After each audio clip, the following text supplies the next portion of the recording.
போன வியாழனன்று பேராசிரியர் மா இளையபெருமாள் ஐயா அவர்களுடைய நூற்றாண்டு விழாவை தமிழ்துறை சிறப்பாக கொண்டாடினார்கள். அவருடைய மக்கள் 2 பேர், மூத்தவர் இளையவர் என்ற 2 பேருடைய துணையோடு.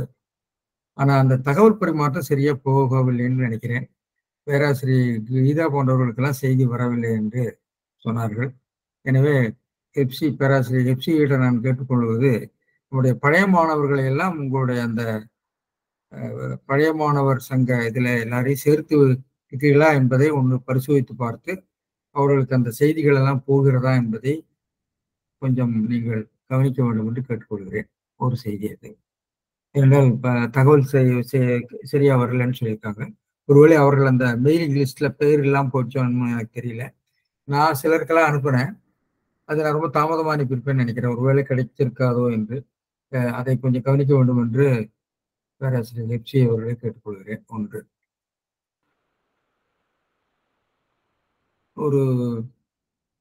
அதாவது தமிழகம் முழுசுமே இந்த சமண பௌத்த பள்ளிகள் இருந்திருக்கின்றன. இந்த பள்ளிகள் எல்லாமே ஒரு பாடசாலைகளாக, கல்வி நிறுவனங்களாக இருந்திருக்கின்றன. அதாவது சமயத்தவர்களுடைய ஒழுக்கங்களை பண்ணக்கூடிய துறவிகளுடைய இருப்பிடங்கள் மேல இருந்திருக்கிறதுங்கிறதுக்கு நமக்கு நம்முடைய பிராமி கல்வெட்டுகள்லாம் அந்த குகைகளில் தான் முதல்ல கிடைக்கும். இப்ப எழுத்தை அவர்கள் உருவாக்கி இருக்கிறார்கள். மொழியை கற்பிப்பதற்குரிய இலக்கணத்தை தொல்காப்பியம், நன்னூல் என்று பல இலக்கண நூல்களும் நேமிநாதம் வரைக்கும், வீரசோழியம் வரைக்கும் எல்லாம் சமண பௌத்தர்கள் இயற்றியவைதான். அதற்கு பிறகு யாப்பு நூல்கள், தமிழ் இலக்கியத்தினுடைய அதே மாதிரி அறநூல்கள் என்று சொல்லக்கூடியவர்கள்லாம் பெரும்பாலும் ஒரு பாடசாலை மாணவர்களுக்கு கற்பிக்கப்பட்ட பொது ஒழுக்கங்களை பற்றியுள்ள நூல்களாக அரிச்சுவடிகள் எல்லாம் பார்த்தீங்கன்னா அருக வணக்கம் தான் இருக்குது. நம்ம தமிழில் இருக்கக்கூடிய அரிச்சுவடிகள், நீதி நூல்கள், காப்பியங்கள், இலக்கணங்கள், அகராதிகள் எல்லாமே கல்வி நோக்கில, தமிழ் கல்வியை மையமிட்ட நோக்கிலே சமண பௌத்தர்களாலே செய்யப்பட்டிருக்கிறது. எனவே நம்ம கல்வி, தமிழ்நாட்டுடைய பழைய கல்வி நிலையை பார்க்கிற போது கல்வி அரசர்கள் எண்ணிறந்த பிரம்மதேயமும் எண்ணிறந்த பள்ளிச்சந்தமும் இனி இயற்றி என்று சொல்லுவாங்க. அதாவது பிரம்மதேயங்கள் என்று சொல்லக்கூடியது ஒரு உயர்நிலை கல்வி நிலையங்கள், சதுர்வேதி மங்கலங்கள். அதிலே பிராமணர்களுக்கு மட்டும், எப்படி நம்ம இந்த இங்கிலீஷ் எஜுகேஷன் மாதிரி இந்த காலேஜஸ் வச்சிருக்கிற மாதிரி, அது மாதிரி அவர்களுக்கு மட்டும் உள்ள அந்த வேதங்களோடு தொடர்புடைய விஷயங்கள் கற்பிக்கப்பட்டிருக்கின்றன. அது எக்ஸ்க்ளூசிவ். இது எல்லாருக்கும் செக்யூலர், எல்லாருக்கும் பொதுவாக இருந்திருக்கிறது. இதுதான் தமிழ்நாட்டுடைய கல்வியாக இருந்திருக்கும் என்றது. அப்பொழுதுதான் நான் இலக்கிய வரலாற்றை திரும்பி பார்க்கிற போது, ஏன் அவர்கள் எழுத்தை முதல்ல சமணர்கள் கொண்டு வந்தாங்க, இலக்கண நூல்கள் அவர்கள் தான் எழுதியிருக்காங்க, அரிச்சுவடிகள், நீதி நூல்கள் எழுதுவதற்கு எல்லாம் காரணம் அது கல்வி மொழியாக தமிழை அறிமுகப்படுத்தியிருக்கிறார்கள் என்று எனக்கு தோன்றுகிறது. அது ஒன்று. இரண்டாவது செய்தி ஒன்று, அந்த மேலே இருக்கக்கூடிய அந்த சமண பள்ளியில, வள்ளிமலையில அதை முருகன் கோயிலாக மாற்றியிருக்காங்க. கீழே ஒரு முருகன் கோயில் கட்டியிருக்காங்க, மேலே ஒரு முருகன் சிலையை வைத்து வழிபடுறாங்க. அந்த இடத்துல போய் நின்று கொண்டு என் மனைவி கேட்டா, பின்னாடி என்னவோ தெரியுது அப்படின்னு சொல்லி. அவர் ஒன்றும் இல்லைன்னு முதல்ல சொன்னார் சிவாச்சாரியார். துருவி கேட்ட போது அது புத்தர் சொன்னார். நான் சொன்னேன் புத்தர் இல்ல. கேக்குதா சார்? இப்போ ஹலோ, கேக்குதா? ஹலோ, நீங்க பேசுறது கேக்குது, எல்லாருக்குமே கேக்குது. கேட்கல போடு. எனவே பாலு சாருக்கு மட்டும் தான் கேட்கல. வந்துட்டு மறுபடியும் போயிட்டார். எனவே அந்த அருக சிலையை மறைத்து பெரிய ஒரு சிலையை முன்னாடி செய்து வச்சிருக்காங்க. இது நீங்க பல இடங்களில் பார்க்கலாம். திருப்பரங்குன்றம், குமார கோயில், கழுகுமலை, இன்னும் நம்முடைய இதுல பிரிச்சானத்து மலையில கூட அம்பிகாவை கொண்டு வச்சிருக்காங்க. கேரளத்துல பல கோயில்கள்ல அம்பிகான்னு இருக்கக்கூடிய எல்லாம் சமண கோயில்களாக இருந்திருக்குது. இன்னும் தஞ்சை மாவட்டத்தில் இருக்கக்கூடிய பல விஷ்ணு கோயில்கள்லாம் சாரநாதன் என்றெல்லாம் சொல்லக்கூடியது புத்தருடைய கோயில்களாக இருந்தவை. எனவே காலந்தோறும் அந்தந்த மக்கள், உதாரணமா நாகராஜா கோயில், நாகர்கோயில் 1935 வரைக்கும் சமண கோயிலாக, சமண புரோகிதர் இருந்து வழிபாடு நடத்தி கொண்டிருக்கிறார் என்று சொல்லி கோவிந்தராவ் எழுதியிருக்கார். 35-40க்கு பிறகுதான் அது வந்து மற்ற கோயிலாக, அதாவது அந்த அங்க சமண மக்கள் இருந்தவர்கள்லாம் மற்ற மக்களாக மாறி இருப்பாங்க, அந்த புரோகிதர்களும் போயிட்டாங்க. எனவே அந்த கோயில்கள் வேற பயன்பாட்டுக்கு வருகிறது. இதுதான் வரலாறு நடந்திருக்கிறது. எனவே இந்த கோயில்களை மாற்றி இருக்கிறார்கள், இடித்திருக்கிறார்கள் என்று எல்லாம் நாம சொல்றது, இப்ப சொல்ல போனா அது எல்லாருமே செய்திருக்கிறார்கள். எனவே அதை ஒரு விவாத பொருளாக்கி கொண்டு கொள்ள முடியாது என்று எனக்கு தோன்றுகிறது. எனவே கோயில்கள் அந்த மக்கள் இல்லாத போது அநியாயம் என்று சொன்னால், மதுரை பக்கத்துல போறீங்கன்னா முனுசாமின்னு சொல்லி அங்க பலி கொடுக்குறான். அது அருகன் அஹிம்சையை போதித்த ஒரு பெரியவரை முனிசாமியாக்கி அவருக்கு முன்னாடி ரத்தத்தை கொண்டு கொட்டுறதெல்லாம் பார்த்தா நீங்க உங்களுக்கு கண்ணில் ரத்த கண்ணீர் தான் வரும். நீங்க மதுரைக்கு போறீங்கன்னா தெரியும். அப்போ நம்முடைய அறியாமை அல்லது அந்த காலத்தோறும் என்ற மாற்றங்கள்னால இதெல்லாம் நடந்திருக்கிறது. எனவே இதையெல்லாம் நம்ம கவனமாக எடுத்துரைக்க வேண்டும் மக்களுக்கு. எடுத்துரைத்து இதெல்லாம் வந்து ஒரு காலந்தோறும் நடந்த ஒரு வரலாறுகள். இந்த வரலாறுகளை நாம் மீண்டும் துருவி பகை உணர்வுகளை மூட்டி குளிராயக்கூடாது என்பதை நம்ம எடுத்து சொல்ல வேண்டும் என்று எனக்கு தோணுச்சு. போன போது எனக்கு தோன்றிய அந்த சிந்தனையை உங்களிடம் பகிர்ந்து கொள்கிறேன். இப்பொழுது நம்ம பொறையுடைமைக்கு வருகலாம். பொறையுடைமை நான் வந்து இப்போ உங்களோட ஸ்கிரீனை பகிர்ந்து கொள்கிறேன். இன்றைக்கு ஒருத்தாரை ஒன்றாக வையாரே வைப்பர் பொறுத்தாரை பொன்பூர் பொதிந்தே. பொறுத்தாரை ஒன்றாக வையாரே வைப்பர் பொறுத்தாரை பொன்பூர் புதிந்து. இது பொறையுடைமையில் இருக்கக்கூடிய 5. நம்ம இன்றைக்கு 3 திருக்குறள் பார்த்து விடலாம்னு நினைக்கிறேன். பார்ப்போம். ஏன்னா இதுல எளிமையான திருக்குறள் தான், ஆனா இதுலயும் சிக்கல்கள் இருக்கின்றன. சிக்கல்களையும் நான் சொல்கிறேன். இதை வந்து நீங்க பாத்தீங்கன்னா ரொம்ப தெளிவான திருக்குறள், எல்லாருக்கும் தெரிந்தது. பொறுத்தாரை ஒன்றாக வையாரே வைப்பர் பொறுத்தாரை பொன்பூர் பொதிந்து. எழுவாய் இல்ல, எழுவாய் யாருன்னு இல்லை. அறிவுடையார், உலகர், உலகத்தார்னு சொல்லி அதுக்கு எழுவாயை வருவித்துக் கொள்கிறார். அதாவது எழுவாய் மறைந்து நிற்கக்கூடியதாக இருக்கக்கூடியது என்று சொல்லி அதை உலகத்தார் என்று ஒரு எழுவாயை வருவிக்கிறார் முனக்குறவர். பரிமேலழகர் அறிவுடையார்னு வருவிக்கிறார். இதற்கு பேரு வந்து நம்ம சொல்லெச்சம் என்று சொல்வார்கள் இலக்கணத்துல. சொல்லெச்சம். இறைவனடி சேராதார் பிறவி பெருங்கடல் நீந்துவர் நீந்தார் இறைவனடி சேராதார் அல்ல சேராதார் சேர்ந்தவருங்கிறத நம்ம வருவிக்கிற மாதிரி இது சொல்லெச்சம் என்று சொல்லப்படும். எனவே இந்த உலகத்தார் அல்லது அறிவுடையார் ஒருத்தாறு ஒன்றாக வையார். ஒருத்தார்னா ஒருத்தார் அப்படிங்கிறது ஒருத்தாரை என்பது செய்யப்படும் பொருளாக இருக்கிறது. ஒருத்தாரை வையார், ஒருத்தாரை வையார். ஒருத்தார்னா யாரு? ஒருத்தார்னா தண்டிச்சவர். எதுக்காக தண்டிக்கிறார்? தமக்கு துன்பம் செய்தாரை மாறாக ஒருத்தாரை, தண்டித்தவர்களே அல்லது அதை வந்து அவர்களுக்கு பழிக்குப்படி செய்தவர்களே. இது அரசனது செய்யலாம். கொலையிற்கொடியாரை வெந்துறுத்தல், பெண்கூழ் பழகட்டது மூலம் தனிப்பட்ட உறவுகளில் இருக்கக்கூடியது சொல்றாரு. அதாவது பழிக்கு பழி என்ற நிலையில. வையாறு ஒன்றாக சொன்னா ஒரு பொருளாக, ஒரு மனுஷனான்னு சொல்ல வேண்டும். பொறுத்தவர்களை ஒரு மனிதராக வையார் என்று சொல்ல வேண்டிய இடத்துல ஒன்றாக என்று அகரணியில் சொல்லியிருக்கார். அது அதனுடைய ஒரு இழிவு பொருள் தோன்ற சொல்லியிருக்கார் என்று நமக்கு நம்ம உடைய விளக்கங்களிலே இருக்கின்றன. தேசியரையா போன்றவர்கள் எழுதியிருக்காங்க. எனவே ஒன்று அப்படின்னு சொன்னா ஒரு மனுஷனா நம்ம சொல்லுவோம். இந்த இடத்துல ஒன்று அப்படின்னு சொன்னா ஒரு பொருளாக, ஒரு துரும்பாக, ஒன்றாக. அப்போ ஒன்று என்ற எண்ணு பெயர் ஒரு பொருளை குறிக்கிறதுனால இது ஆகு பெயராக வருகிறது. மெட்டானமி. ஒன்றாக. வையாரே மதிக்க மாட்டார்கள், மனசிலே மதிக்க மாட்டார்கள், மதித்து வையார்.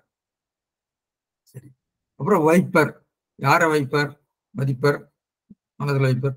பொறுத்தாரை, அதாவது பிறர் செய்த நமக்கு துன்பம் செய்தவர்களை பொறுத்தாரை பொன்னை பொதிந்து வைத்தாற் போல போற்றுவர். பொன்போல் பொன் போல் பொதிந்து வைத்து வைப்பர். பொறுத்தாரை அறிவுடையோர் பொன் போல் பொதிந்து வைப்பர். பொதிந்து வைப்பர். பொதிந்து வைப்பர்னு சொன்னா பொன்னை நாம் பாதுகாத்து வைப்பதை போல சேமித்து வைத்தல், பாதுகாத்து வைத்தல்ங்கிற பொருள் எழுதியிருக்காங்க. சரி, பொன்போல் பொதிந்து. பொன்போல் பொதிந்து அப்படிங்கிறதுக்கு பொன்னை பொதிந்து மூடி அதை பாதுகாத்து என்ற ஒரு பொதிதல் என்றால் மூடுதல் என்ற பொருள். பொதிதல் என்ற பொருள் நம்ம தமிழ்ல பொதி போன்ற இடங்களில் பஞ்சு பொதினெல்லாம் சொல்றோம். ஆனா மலையாளத்தில் இன்றைக்கு பொதிதல்லாம் மூடி கட்டுதல் என்ற பொருளே வருகிறது. மூடி வைக்கிறது, கட்டி வைக்கிறது, பொதிஞ்சு வைக்கிறது, பாதுகாத்து வைக்கிறதுங்கிற பொருளை மலையாளத்தில் இன்றைக்கு அந்த பொருள் இருக்கிறது. தமிழ் இருந்திருக்கு, பழைய தமிழ் இருந்திருக்கு. சிலப்பதிகாரம் நிச்சயமாக அது மலைநாட்டு வழக்கு. அதனால சிலப்பதிகாரத்துல ஒரு அருமையான இடம் வருகிறது. மாதரியும் கோவலனும் காவுந்தியும் காவுந்தி கோவலன் கண்ணகி மூவரும் மாதரி வீட்டுக்கு போகிறார்கள். அவருடைய ஆய் இடைச்சேரியில். அப்பொழுது கவுந்தியடிகள் கண்ணகியை மாதரியிடம் ஒப்படைக்கும் போது பொன்போல் பொதிந்தேன் என்று சொல்றார். நான் அவளை பொன்போல் பொதிந்தேன் புனைவூங்கோதாய் என்று அவர் சொல்லுவான். அவனை பொண்ணை போல நான் அவனை பாதுகாத்துக்குவேன். பொதிந்தேன் என்று இறந்த காலத்துல சொல்றதெல்லாம் ரொம்ப அழகாக விளக்கியிருப்பாங்க. அதை பொன்போல் பொதிந்தேன்னு அங்க இருக்கு. அதே மாதிரி சொல்லாட்சி இங்கேயும் இருக்கு. அது கவனிச்சுக்கோங்க. எனவே இந்த ஒரு இலக்கிய மரபுல புது சொல்லாட்சிகள் எப்படி வருகிறதுங்கிறதையும் நம்ம நினைத்துக் கொள்ள வேண்டும். எனவே இது பரிமையாளர் என்ன சொல்றாரு பார்ப்போம். ஒருத்தாரை ஒன்றாக வைய பிறன் தமக்கு தீங்கு செய்த வழி பொறாது அவனை. பெரும்பாலும் அவர் சொல்றதை கொஞ்சம் விரிவுபடுத்துகிறார். பிறன் தமக்கு தீங்கு செய்த வழி பொறாது அவனை. ஒருத்தாரை அப்படின்னு சொல்லி இருக்கு திருக்குறள்ல. ஆனா இவர் அவனேன்னு பொருள் எழுதியிருக்காரு. ஏன்னு யோசிக்கணும். அது உங்க சிந்தனைக்கு விட்டுறேன். அவர் ஒருத்தாரைன்னு எழுதியிருக்காரு மணக்குடவர். இவர் மட்டும்தான் அவனை பொறுத்தாரை. அந்த பொறாது பிறன் தமக்கு தீங்கி செய்த வழி பொறாது அவனை. சரியா தான் எழுதியிருக்காரு. நான் பிறவுடன் தான் சொல்லியிருக்காரு. சரி, பொறாது அவனை, தான் யாரு தவறு செய்தாங்களோ அவனை கருதாது ஒருத்தாரை அறிவுடையார் ஒரு பொருளாக. அறிவுடையார் ஒரு பொருளாக. அங்கேயே அப்படிதான், அவரும் அப்படித்தான் இருக்கார். ஒரு பொருளாக, ஒரு பொருள் அகரணையா எழுதியிருக்காரு. ஒன்றாக, ஒன்றுங்கிறது அகுபேர்ல பொருளாக. அது ஏன் வருதுன்னு சொன்னா பொதிந்து, பொன்போல் பொதிந்துங்கிறது பொருளாக வருது. பொன்னும் பொருள். அது போல இது ஒரு பொருளாக. இவன் பொன் போல பொதிந்துக்குவாங்க, அவன் ஒரு பொருளாகவே எடுக்க மாட்டாங்க, துரும்பு போல எடுக்க மாட்டாங்கிறார் சொல்றாரு. இவ்வளவு மனத்துக்கொள்ளார். வைப்பர் அப்படிங்கிறது மனத்துக்கொள்ளுதல். பொறுத்தாரை பொன்போல் பொதிந்து வைப்பர். அதனை பொறுத்தாரை, அவன் செய்த அந்த தீங்கை பொறுத்தாரை, அதனை பொறுத்தாரைன்னு சொல்றாரு. அவன் செய்த தீங்கை அவனை இல்ல, அதனைன்னு சொல்றாரு. அதனை பொறுத்தாரை பொன்போல் பொதிந்து கொள்வார். பொன்போல பொதிந்து அவனை அந்த அதனை பொறுத்தாரை தான் அதனை பொறுத்தாரை அந்த பொறுத்தவர்களை பொன்போல் புரிந்து கொள்வார் என்று சொல்லியிருக்கார். எனவே ஒருத்தவர் தாமும் அத்தீங்கு செய்தவனோடு ஒத்தலின் ஒன்றாக வையார். ஏன்னா தீங்கு செய்தவன் அவனை தண்டித்தவர் ஒருத்தவர். அந்த ஒருத்தவனும் அந்த தீங்கு செய்தவனும் ஒரே சமமாகி விடுகிறார். அவன் தண்டனை கொடுக்கும் போது அவன் தீமை செய்தான். அந்த தீமைக்கு தீமை செய்கிற போது அவனு ரெண்டு பேரும் ஒத்தலின் ஒன்றாக வையார். எனவே அவங்க ரெண்டு பேரும் ஒரே மாதிரி போனதுனால இவனை ஒரு பொருளாக நினைக்க மாட்டாங்கன்னு சொல்லி. பொதிந்து வைத்தல். பொதிந்து வைத்தல் என்பதற்கு நேரடியான பொருள் அதை மூடி அதை பாதுகாப்பாக போற்றுதல் என்றுதான் அர்த்தம், நேர்பொருள். ஆனால் இந்த இடத்துல இடைவிடாது நினைத்தல். வறுமையாளர் என்ன பண்ணுவார்னா, அந்த சொல்லுக்கு பொருள் பொதிதல் அப்படிங்கிறதுக்கு அதாவது சொல்லுக்கு பொருளை அந்த சொல்லாலே எழுதிவிட்டு அந்த சொல் சில வேளைகள்ல வேற பொருள் வந்திருந்தா பொருள் கொடுத்துருப்பாரு. ஒரு மாதிரி அகராதி பொருள் நம்ம சொல்றதுலாம் ஒரு மாதிரி இந்த மரபு பொருள்கள்லாம் வருகிற போது கீழே குறிப்புல கொண்டு வந்துடுவார். கீழே குறிப்புல கொண்டு வந்து இடைவிடாது நினைத்தல். பொதிந்து வைத்தல் அப்படின்னா பொன்போல் பொதிந்து வைப்பர் அப்படின்னு சொன்னா இடைவிடாது நினைத்துக் கொள்வார்கள். அவங்க அவனை செரிஷ் த மெமரி அப்படிங்கிற மாதிரி சொல்றாங்களே, அதை இப்பொழுது நிறைவிடாது நினைப்பார்கள் அப்படின்னு அந்த ஒரு இடியமேட்டிக், அதாவது மரபு பொருளை கொண்டு வர்றாரு. இவ்வாறு பொருள் சொல்வதற்கு பேர் உச்சிதம் அப்படின்னு சமஸ்கிருதத்துல சொல்றாங்களாம். இதுல சமஸ்கிருத உரைமரபுல இது மாதிரி சொற்களுக்கு பொருள் சொல்வது உச்சிதம். உச்சிதம்னு சொன்னா அப்ரோப்ரியேட் மீனிங். அப்ப இந்த இடத்துல நமக்கு சொற்கள் நேர் பொருளை தராமல், அது அகராதி பொருள் இலக்கண பொருளை தராமல் வேறு போன்ற பொருள்களை எல்லாம் தருகிற போது அது அந்த இடத்துக்கு பொருத்தமான பொருள். உச்சிதம்னா பொருத்தம், ஔச்சித்யம், உச்சிதம், பொருத்தமான பொருள். பொருத்தமான பொருள்ங்கிறப்ப இடைவிடாது நினைத்துங்கிற போது அது ஒரு இடியமேட்டிக் மீனிங்கா வந்தது, மரபு பொருளாக வந்துவிடுது. எனவே இந்த இதுல ஒன்றாக என்பது கூட ஒரு வகையான மரபு தொடர் தான். ஒன்றாகன ஒரு பொருளாக பொன்போல் பொதிந்து வைப்பர், அதுவும் இடைவிடாது நினைப்பர் சொல்லக்கூடியதுல பார்த்தீங்கன்னா ஒரு மாதிரி ஒரு சொல்லாட்சியில மரபு பொருளோடு கூடிய சொல்லாட்சியை இங்கு பயன்படுத்துகிறான்னு பார்க்கிறோம். தீங்கு செய்தவரை பொறுக்காமல் வருந்தினவரை, இப்ப இவர் மூவா, தீங்கு செய்தவரை பொறுக்காமல் வருந்தினவரை வருத்தினவரை உலகத்தார் ஒரு பொருளாக மதியார், ஆனால் பொறுத்தவரை பொன்போல் மனதில் வைத்து மதிப்பார். அதனுடைய ஓரளவுக்கு தெளிவான அந்த பொருளை சொல்லியிருக்காரு. நாமக்கல் கவிஞரும் தீங்குக்கு தீங்கு திரும்பி செய்து விடுகிறவனை குறிப்பிடத்தகுந்த ஒரு மனிதனாக யாரும் மதிக்க மாட்டார்கள், ஆனால் தீங்கு செய்தவனையும் மன்னித்து விடுகிறவனை மிகவும் குறிப்பிடத்தக்கவனாக மதித்து அவனுடைய பொறுமை குணத்தை எல்லோரும் தம்முடைய மனதில் போற்றி வைப்பார்கள் என்று சொல்லி கொஞ்சம் விரிவுபடுத்தியிருக்கார். சொற்பொருளாக இல்லாமல் ஒரு ஒரு விளக்க உரையாக அதை செய்திருக்கிறார். சரி, இதுல இருக்கக்கூடிய வாக்கிய அமைப்பை பார்ப்போம். உலகோர் அல்லது அறிவுடையோருங்கிறது எழுவாய் சொல்லச்சமாக இருக்கிறது. பொறுத்தாரை ஒன்றாக வையாரே, பொறுத்தாரை ஒன்றாக வைக்க மாட்டார், ஒரு பொருளாக வைக்க மாட்டார். உலகோர் அல்லது அறிவுடையோர் பொறுத்தாரை பொன்போல் பொதிந்து வைப்பர், பொன்போல் பொதிந்து வைப்பர் என்பதா அந்த வாக்கியம். அதை உரைநடையாக ஆக்கணும். ஆனா திருக்குறள்ல பார்த்தீங்கன்னா தொடர் அமைப்புல அந்த திருக்குறள் பார்த்தீங்கன்னா அதனுடைய தொடர் அமைப்புல பொறுத்தாரை ஒன்றாக வையார் அது வினைமுற்று தொடர், எழுவாய் தொடர். ஒருத்தாரை அறிவுடையோர் ஒன்றாக வையார், அது எழுவாய் தொடர். எழுவாயும் பயனிலையும் கொண்டு முடிந்திருக்கு. இரண்டாவது தொடர்ல வைப்பர் பொறுத்தாரை பொன்போல் பொதிந்து, பொறுத்தாரை பொன்போல் பொதிந்து வைப்பர்னு அந்த வாக்கியமா வர வேண்டியது. வைப்பரை முதல்ல கொண்டு வந்துடுறாங்க. இதை நம்ம வினைமுற்று தொடர்னு சொல்லுவோம். இது வினைமுற்று தொடர்னு சொல்லுவோம். அப்போ வையார் வைப்பர், வையார் என்ற அந்த பயனிலை தொடர், பிறகு அடுத்தது எழுவாய் தொடர், இரண்டாவது வினைமுற்று தொடராக மாறுது. ரெண்டையும் அப்படியே சொல்லாம ஒரு சிமெட்ரி இல்லாம அது மாற்றி போடுறாரு. அதுக்கு ஒரு முக்கியத்துவம், அது ஃபோக்கஸிங், அதாவது அழுத்தம் கொடுக்கறது காரணமா இருக்கலாம் அந்த பொருள். அதாவது வைப்பர் பொறுத்தவர்களை உலகவர்கள் அதை வைப்பாங்க என்று சொல்கிற போது அதுக்கு முக்கியத்துவம் மாறி வருகிறது, உத்தேசியமாக அது விடுகிறது என்று தோன்றுகிறது. யோசிப்போம். ஏன்னா அதுதான் அந்த அளவை நிலையில பார்த்தீங்கன்னா ஒருத்தார் உத்தேசியமாக இருக்கிற போது வையார், பொறுத்தாரை உலகோர் பொறுத்தாரை வைப்பர். வைப்பர் என்பது உங்களுக்கு முதல்ல விடுகிறது. விதேயமாக வர வேண்டியது அது முதல்ல வருகிற போது ஒரு வகையான ஒரு அழுத்தத்தை கொடுக்கிற மாதிரி இருக்கு. அந்த வாக்கியத்தை ரெண்டையும் இணைத்து பார்க்கிற போது அதுல ஒரு அந்த வாக்கிய அடுக்கின் மூலமாக வேறொரு பொருளை பரிமாணத்தை நாம் உணர்கிறோம் என்று தோன்றுகிறது. இன்னும் திருக்குறள் இது மாதிரி வாக்கியம் நிறைய இருக்கிறது, அதை நான் எல்லாத்துக்கும் போகல. பெருமை பெருமிதமின்மை, சிறுமை பெருமிதம் ஊர்ந்து விடல் ஒரு திருக்குறள், நான் அதுக்கு விளக்க போகல.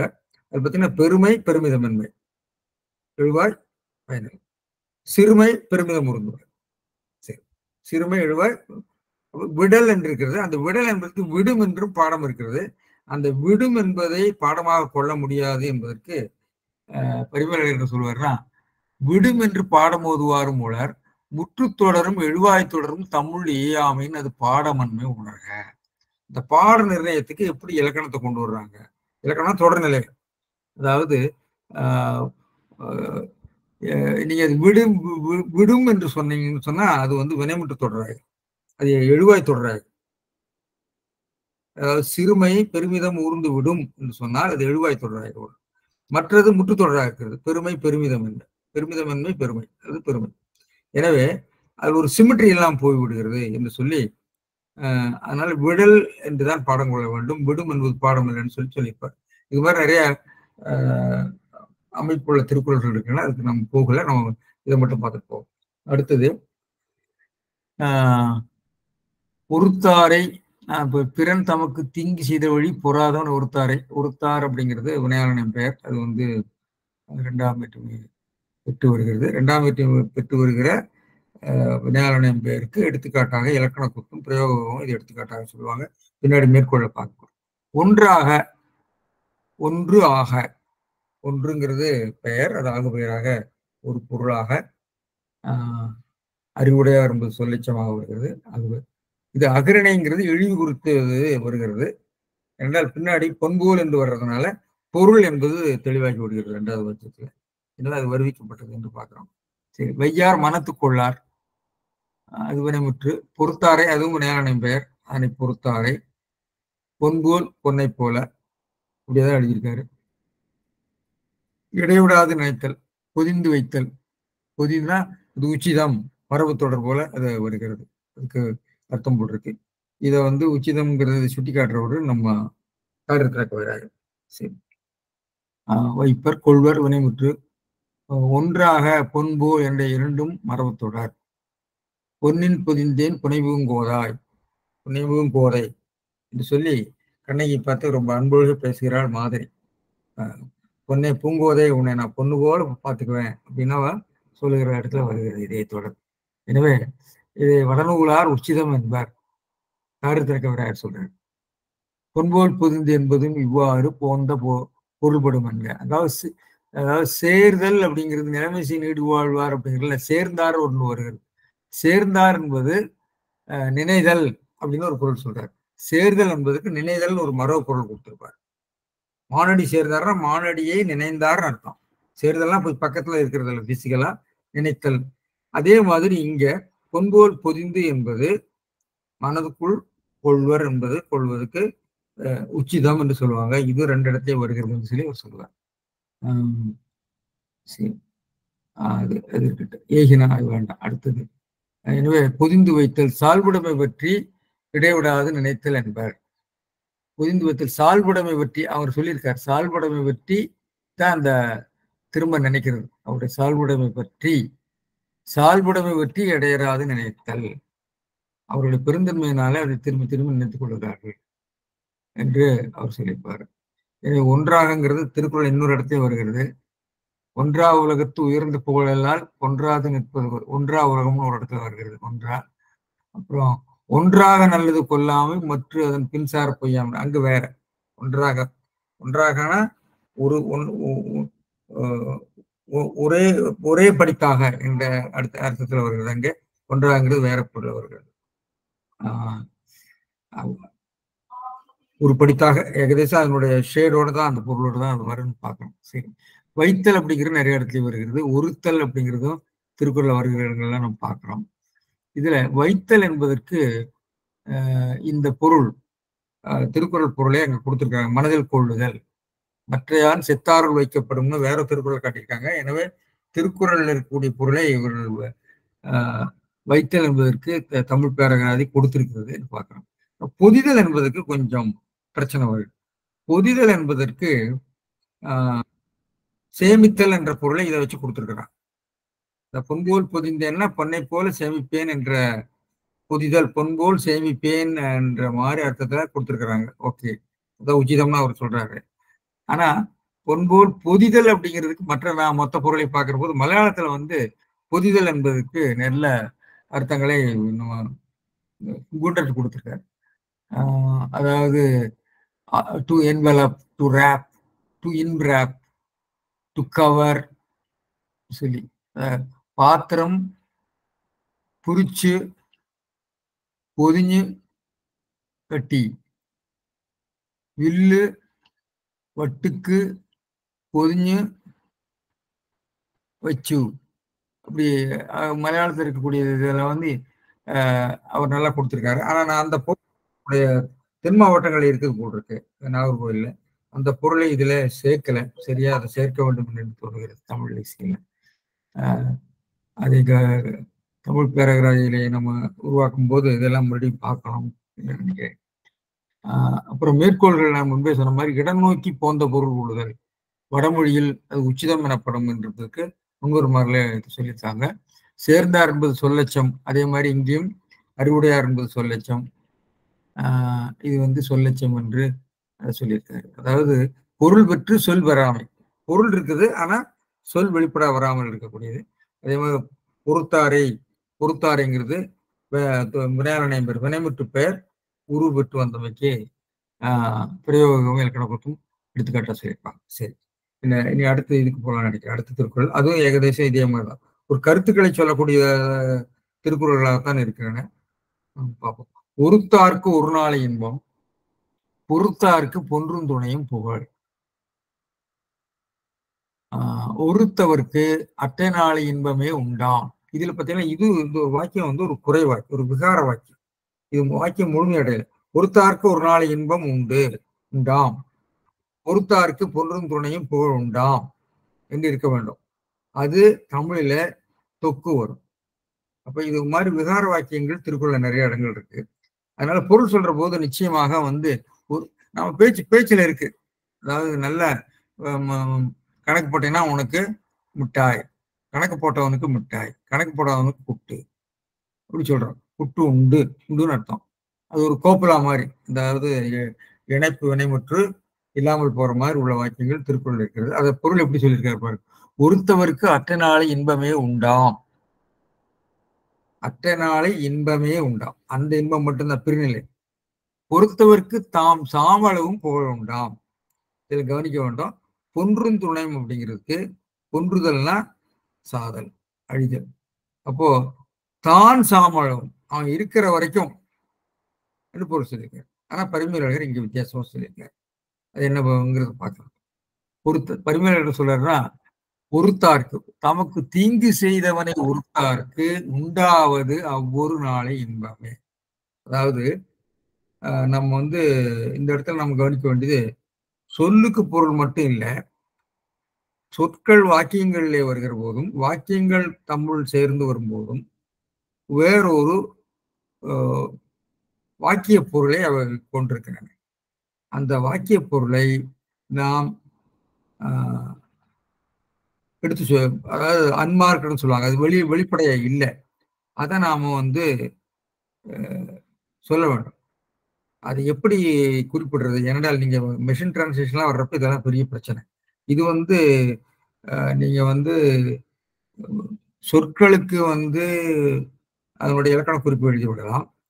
சொற்களுடைய இலக்கண குறிப்பின் மூலமாக அந்த அது வரக்கூடிய பொருமாற்றத்தை சொல்லிவிடலாம். ஆனால் சொற்கள் வாக்கியத்துல வந்து வாக்கியங்கள் தம்முள்ளே சேர்கிற போது வரக்கூடிய வேற ஒரு பொருள் இருக்கிறது. அதை எப்படி அக்கௌண்ட் பண்றது? அதுதான் அந்த பிரச்சனை இதுல இருக்கிறது.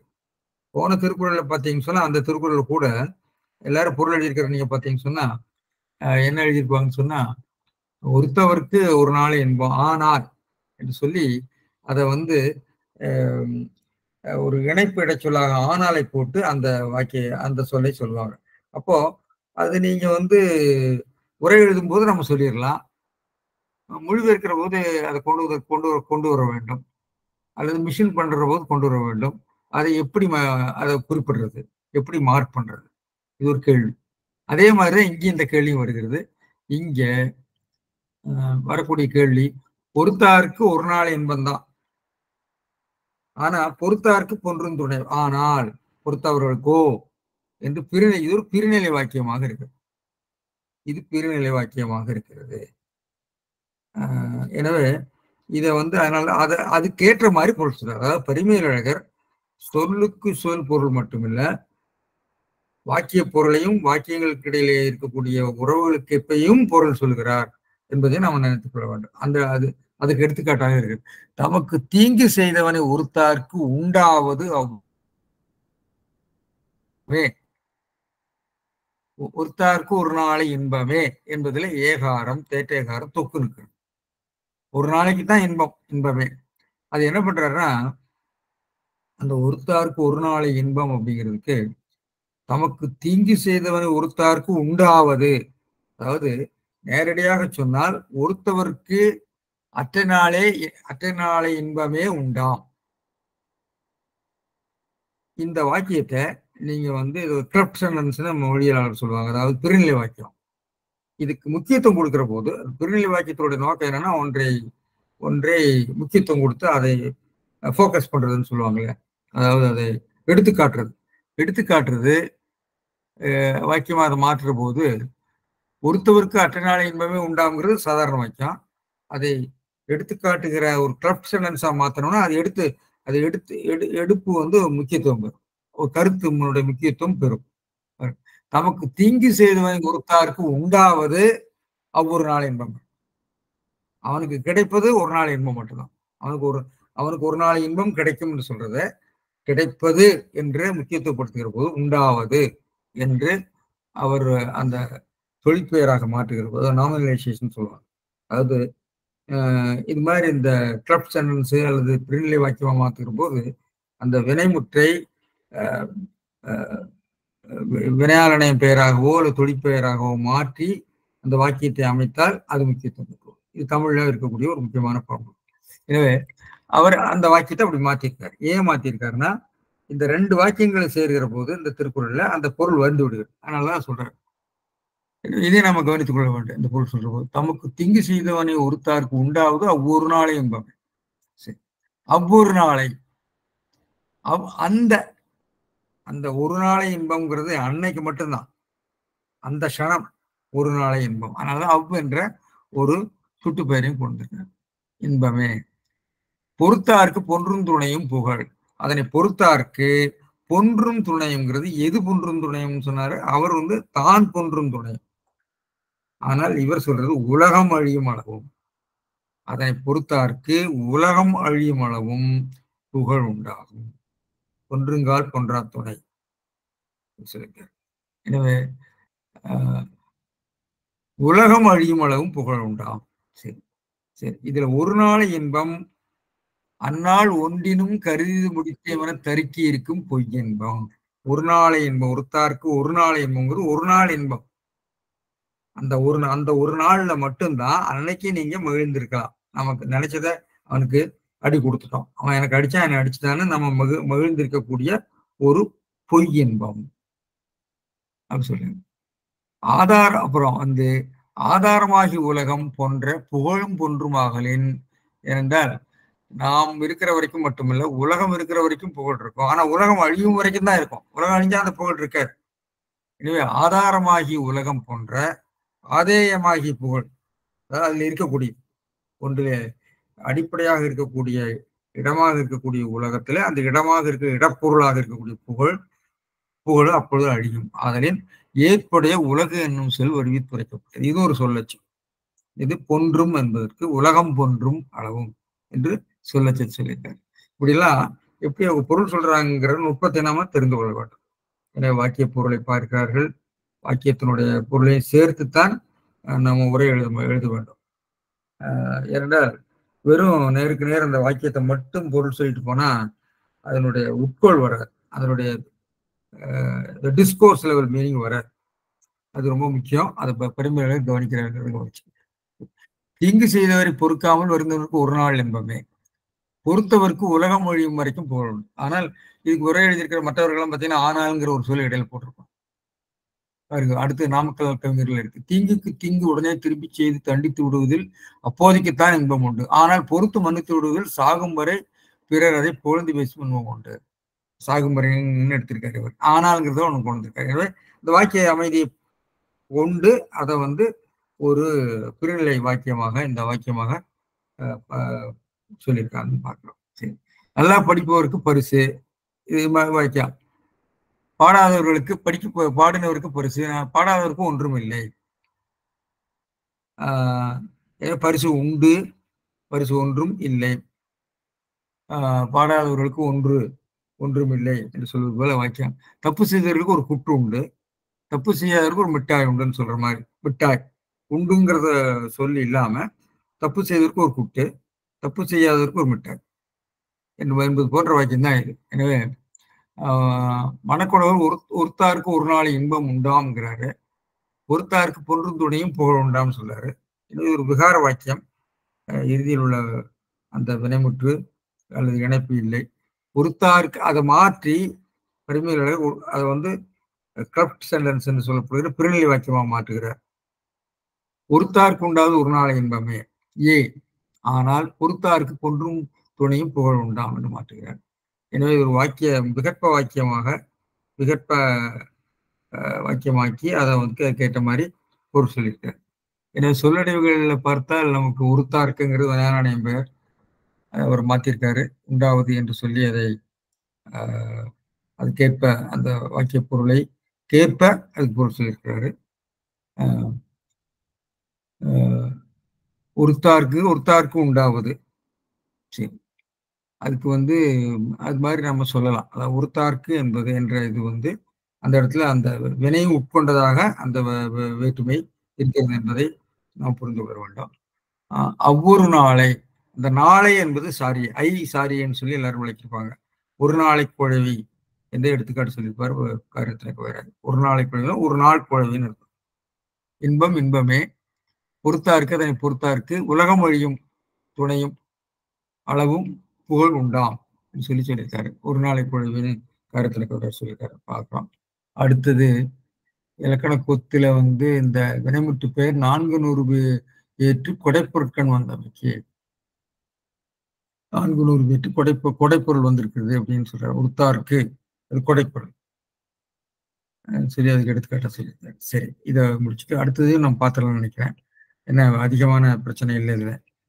திறனல்ல தற்பிறர் செய்யணும் நொந்து அறநல்ல செய்யாம நன்று.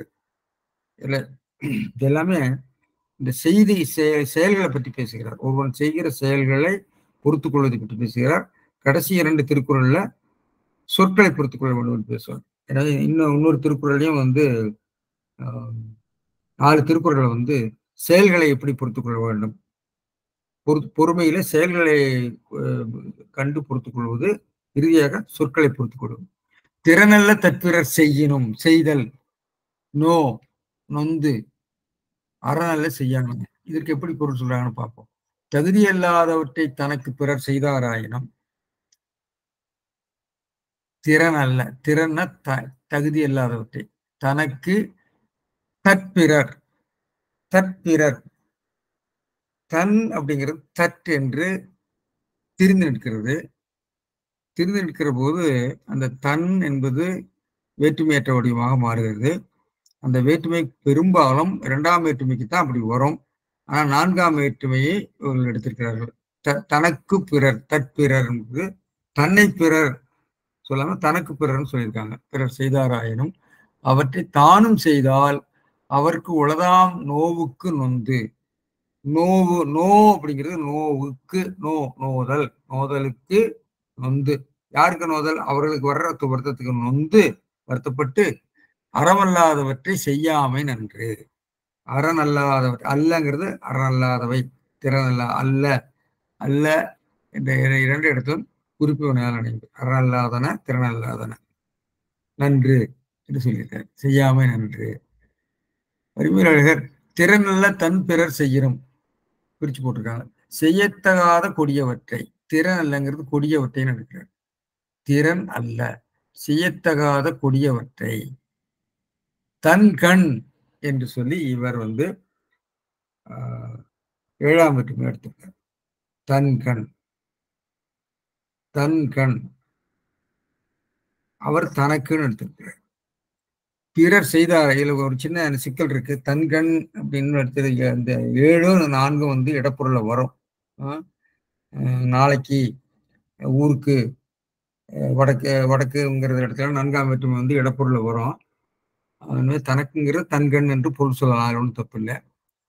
தன்கண் என்று பொருள் சொன்னால் தற்பிறர் தன் இது மாதிரி 7ஆம் வேற்றுமை வடிவங்கள் வரும்போது நகரம் ரகரமாக தெரிகிறதுக்கு விதி இருக்கான்னு எனக்கு தெரியல. அதை நம்ம கீழே பார்ப்போம்.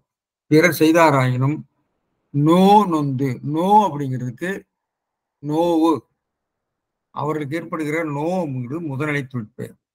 நோவை நொந்து அதுக்காக வருந்தி அறநல்ல அதுக்காக வருத்தப்பட்டுக்கிட்டு, அதாவது அவர்கள் செய்த துன்பத்தை நோயை நீங்கள் வருந்தின்னு அர்த்தம் அல்ல, மற்றவர்களுக்காக வருந்தி, மற்றவர்களுக்கு அதனால வரக்கூடிய பாவத்துக்கு நினைத்து வருந்தின்னு ஒரு பொருள் சொல்றாங்க. அதுதான் பெருமையாளர் சொல்ற பொருள். இவர் சொல்றது உளதாம் நோவுக்கு, அவருக்கு உளதாம் நோவுக்கு, அவர்களுக்கு நோவுங்கிறது அவர்களுக்கு பாவம் கிடைக்கும். இந்த கொடிய தண்டனை கொடுக்கிற போது அந்த தண்டனைக்குரிய தண்டனையை அவர்கள் வேற நிலையில பெறுவார்கள். எனவே அதற்காக வருத்தப்பட்டுன்னு ஒரு பொருள் சொல்றாங்க. எனவே நோ நொந்து, அவருக்கு அதனால் வரும் துன்பத்துக்கு, நோ என்பது நோவு என்ற முதல்நிலை தொழிற்பெயர். துன்பத்திற்கு நொந்து, நொந்துன வருந்தி, தான் அறநல்லாத செயல்களை செய்யாதிருத்தல், செய்யாமைங்கிறது செய்யாதிருத்தல் ஒருவனுக்கு நன்று. உண்மை சிறப்புண்மை, உண்மை சிறப்புங்கிறது செய்யினும், செய்யினும், அவன் செய்ய மாட்டாங்க, செய்யணும், சிறப்பும் செய்யணும். துன்பத்திற்கு நோதலாவது உம்மை எரிவாய் நிறையத்து வீழ்வர்கள் என்று பறிதல். அதாவது அவர்களுக்கு ஏற்படுகிற துன்பத்திற்காக இவர் வருத்தப்படுறது. அதாவது இன்னா செய்தாரு ஒருத்தல் அவரான நன்னயம் செய்து விடல் மாதிரி இந்த இந்த செய்யுள் இதுல இருக்கிறது. இதுல நாலடியாறுல இருக்கிறது. என்ன செய்யும்? மொழி செய்யுளும் பார்க்கலாம். மொழி செய்யுளும் தம்மை இகழ்ந்தமை தாம் பொறுப்பதன்றி, தம்மை இகழ்ந்தவர்களை தாம் பொறுப்பதன்றி மற்ற எம்மை இகழ்ந்த வினைப்பயத்தால் உம்மை எரிவாய் நிறையத்து வீழ்வர்கள் என்று பறிவதும் சான்றோர் கடன். சான்றோர்கள் ரெண்டு விஷயம் செய்வாங்க. தங்களை இகழ்ந்தவர்களை பொறுத்துக் கொள்வார்கள். அது மட்டும் இல்லாமல் இவன் நம்மை இகழ்ந்ததனாலே அவனுக்கு ஏற்படுகிற பாவத்துக்காக வருத்தப்பட்டு மனதில் அதற்காக பறிவு கொள்வதும் சான்றோருடைய கடமை. சான்றோர்கள் தங்கள் பொறுத்துக் கொள்வது மட்டுமல்ல, அவனுக்கு தங்களை இகழ்ந்ததனாலே ஏற்பட்ட அந்த பாவத்தினாலே அவன் அடையப்போகிற துன்பத்தை நினைத்தும் வருத்தப்படுவார்கள் என்று சொல்லி இந்த திருக்குறள் கருத்தை நாலடியார் விரிவாக பேசுகிறார். எனவே இது ஒரு நிலை. ஆனால் நோ அப்படிங்கிறத வேற மாதிரியும் பொருள் சொல்லலாம். திறனல்ல தற்பிறர் செய்யணும் நோ, நோனா நொந்துகொள், நொந்துகொள், நொந்து கொண்டு நொந்து கொள்க, பிறகு நொந்து கொண்டு அறநல்ல செய்யாமல் என்று வருந்தி கொண்டு என்று சொல்லலாம். என்று சொல்ல நோ என்பதை ஏவலாகவும் நம்ம சொல்லலாம். அதற்காக வருந்து என்று சொல்லி. ஆனால் ஏன் முடியாது அப்படிங்கிறது நம்ம பார்க்கலாம் என்னங்கிறது. எனவே பொழிப்பு தகுதி இல்லாதவர்களை தனக்கு பிறர் செய்த போதிலும் அதனால் அவருக்கு வரும் துன்பத்திற்காக நொந்து, துன்பம் நோ அறமில்லாதவற்றை செய்யாதிருத்தல், அதற்காக வருந்தி கொண்டு அவர்களுக்கு வருமே என்று சொல்லி மறுபடியும் நாம் திரும்ப ஒன்று செய்யாமல் இருப்பது நன்று என்கிறார் சொல்றாரு. செய்யத்தகாத தீங்குகளை தனக்கு பிறர் செய்தாலும் அத்தீங்குகளை மனத்துக்கு கொண்டு நொந்து அறமில்லாத செயல்களை அவருக்கு செய்யாதிருத்தல் நல்லதுன்னு சொல்லி சாரங்கவாணி சொல்லியிருக்காரு. இதன் வாக்கிய அமைப்பு பிறர் திறனல்ல தற்கண், தற்கண் என்பது தனக்குன்னு பொருள் சொல்றார். செய்யினும் நோ நொந்து அவர்களுக்கு ஏற்படுகிற துன்பத்துக்காக வருத்தப்பட்டு அறநல்ல செய்யாமை நன்று சொல்றார். இதுல தன்கண் அப்படிங்கிறது பார்த்தீங்கன்னா திருக்குறள்லயே நிறைய இடங்கள்ல வருது. பெரும்பாலும் இந்த உடைமை பொருள் இடப்பொருள் வருகிற போது தன் என்பது தெரியாமத்தான் வருகிறது. தன் மகனைன்னு தான் வருது. தற்காத்து, தற்கொண்டான் என்று இரண்டாம் வீட்டு வருகிற இடத்துல எல்லாம் அது தெரியும். விதி இருக்குது, நமக்கு தொல்காப்பியத்தில் விதி இருக்குது. இதுக்கு விதி எப்படின்னு தெரியல. தன் குற்றம், இன்னும் இந்த இடத்துல ஆற்றுவோருக்கும் பொருள் அஞ்சி தன் தற்போற்றுன்னு இருந்த இடத்துல தற்போற்றுன்னு வரும். இந்த இடத்துல தற்போற்றுவோருக்கும் பொருள். அதே மாதிரி தற்காப்பமாயும், தற்காக்க சொல்லி பெரும்பாலும் 2ஆம் வேற்றுமை ஐ வருகிற போது நகரம் ரகரமாக தெரிந்திருக்கிறது. குடிப்பிறந்து தன்கண் பழி நாணுவானே, தற்கண் பழி நாணுவானே வராது. ஆனா இவர் எப்படி கொண்டு வர்றாங்கன்னு எனக்கு தெரியல. அது ஒரு சிந்தனைக்கு விட்டு விடுகிறேன். நோ அப்படிங்கிறதுக்கு நோ நோ தக்காண்டு வருகிறது. நொந்துங்கிற நிறைய திருக்குறள் இந்த பொருள் அப்படிங்கிற பொருள். நொந்ததை பத்தி பேசுற போது நொந்ததுங்கிறதுக்கு தமிழ் இசையில கொடுத்திருக்கிற பொருள் நோ. சங்க தொல்காப்பியத்துல நோ அப்படிங்கிறதே துன்பம். நொவ்வு அப்படிங்கிறதே ஒரு ஒரு உகரையிட்டு சொல்லை பற்றி சொல்கிற போது சொல்லுவாங்க. அதனுடைய இலக்கண புணர்ச்சி விதியெல்லாம் சொல்லியிருக்காங்க. நோன்னு வரும். நோதல், நுதல், துன்புறுதல் என்று நமக்கு வருகிறது. நோதல் என்று அது நீண்டு ஒலிக்கும் முதல்நிலை. அதுல நோதல் அப்படிங்கிறது தமிழ் டிக்ஷன் கொடுக்குற பொருள்ல ஒரு பொருள் இந்த பொருள் வரல. அதாவது நோதல் அப்படிங்கிறதுக்கு துன்பம்ங்கிற பொருளை கொடுத்துருக்குறாங்க. இங்க இருக்க நோங்கிற துன்பங்கள் கொடுத்துருக்காங்க. ஆனா செயற்படுகள் குன்றாவனை பொருளாகவும் வரும். அவனை நோகாதே. அதாவது இது எல்லாமே இப்போ செயற்படுகள் குன்றியவனையாகவும் குன்றாவனையாகவும் போட்டுட்டு குன்றியவனை பொருள் தான் நிறைய கொடுத்துருக்காங்க. ஆனா தமிழ் செவ்விலக்கிய நூல்கள்ல நோ என்பது செயற்படுகள் குன்றாவனையாகும். நோகாதேன்னா அவனை அவனை பற்றி வருத்தப்படாதே, அவனை பற்றி புகார் அளிக்காதே என்ற பொருளை வருகிறது. இக்கால வழக்கிலும் உண்டு. ஆனா தமிழ் பேரவை தெளிவாக தரவில்லை. உதாரணம் பார்த்தீங்கன்னா தமிழ் கிரியாகராதியில 2வது பொருளாக சொல்லியிருக்காங்க. முதல் பொருள் வருந்துதல் சொல்லியிருக்காங்க. வலித்தல், ஃபீல் பெயின் அப்படின்லாம் சொல்லியிருக்காங்க. 2வது பெரும்பாலும் இறந்த கால வடிவங்கள் மட்டும் ஒருவரை அல்லது ஒன்றை குறை கூறுதல், பிளேம். பிளேம்ங்கிற பொருள் கொடுத்துருக்காங்க. ஆனா இன்ட்ரான்சிட்டிவா கொடுத்துருக்காங்க. பிளேம் ஒன் செல்ஃபா என்னன்னு தெரியல. Blame somebody for once misery. இப்படியெல்லாம் சீரழிய வேண்டி இருக்கிறதே என்று விதியை நோந்தான். எய்தவனருக்கு அம்பை நோவானேன் என்று கிரியால பொருள் சொல்லியிருக்காங்க. அதாவது நோ என்பதற்கு செயற்பொருள் குன்றா வினை பொருளை கிரியாகராதி கொடுத்திருக்கிறது. திருக்குறளில் இருக்கிறது. திருக்குறளே இருக்கிறது பாருங்க. புகழ்பட வாழாதார் தம் நோவார் தம்மை இகழ்வாரே நோவதைவார். தம்ம இகழ்வாரை இடம் கோவித்துக் கொள்வது, குற்றங்காண்பது என்ன என்று சொல்லி புகழ்வார் இடத்தில் சொன்னா 7ஆம் வேற்று இகழ்வாரே நோவது, இகழ்வாரை துன்புறுத்துவது அல்லது வருத்துவது என்று அதாவது வருத்துவது என்ற பொருள வருகிறது. அதனால இந்த பொருளை தெளிவாக கொஞ்சம் தமிழ் பேரகராதி கொஞ்சம் தெளிவுபடுத்த வேண்டும்னு எனக்கு தோன்றுகிறது. நோ அப்படிங்கிறது செயற்படுவர்கள் குன்றாவனை பொருளிலே வருவதை யாருடன் நோவேன், யார் கொடுத்து இருப்பேன் என்கிற இடத்துல அது வேற மாதிரி வருது. ஆனா யாரை நோவது என்று சொல்கிற போது அதுக்கு வேற பொருள் வருகிறது. அந்த பொருள் தமிழ் பேரகராதியில தெளிவாக வரலை, கிரியாகராதியில வந்திருக்கிறதுன்னு பார்க்கிறோம். தமிழ் பேரகராதி தெளிவாக தர வேண்டும். எனவே இங்க இதோட முடிச்சிடலாம். நம்ம நேரம் ஆயிடுச்சு. அதாவது துன்பத்து உண்மை சிறப்பு உண்மை என்று பரிதல்னு சொல்லியிருக்காரு. நோதல்ங்கிறது பரிதல்ங்கிறது வருந்துதல். இந்த இடத்துல குன்றியவனை தான் வருந்துவது அரணாத செயல்களை செய்யாதிருத்தல். நொந்து அப்படிங்கிறதுக்கு பரிந்து, வருந்தி, துன்பத்திற்கு வருந்தின்னு அங்க பொருள் சொல்லணும். நொந்து என்பதற்கு பரிந்து, வருந்து என்று பொருள் சொல்ல வேண்டும்.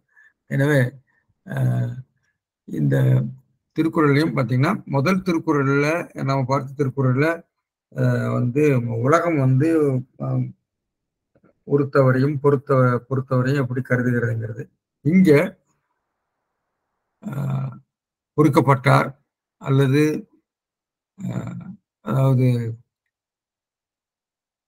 பிறர்கள் தன் மீது தன்னை ஒருத்தவர்களை எப்படி ஒடுக்கப்பட்டவர் நடந்து கொள்ள வேண்டும் என்ற கருத்தை இது சொல்லியிருக்காரு. மற்றதுல உலகம் 3வது தேர்ட் பார்ட்டி எப்படி சொல்ல போகுது அப்படிங்கிறத ஒருத்தாரை ஒன்றாக வையாரே அந்த 2 திருக்குறளையும் அப்படி தேர்ட் பார்ட்டி உலகத்தை சொல்லியிருக்குது. இங்க அது பாதிக்கப்பட்டவருடைய பார்வையை சொல்லியிருக்காருன்னு சொல்லுகிறது. இவ்வாறு சொல்லி இதை நான் நிறுத்தலாம் என்று நினைக்கிறேன். நன்றி, வணக்கம்.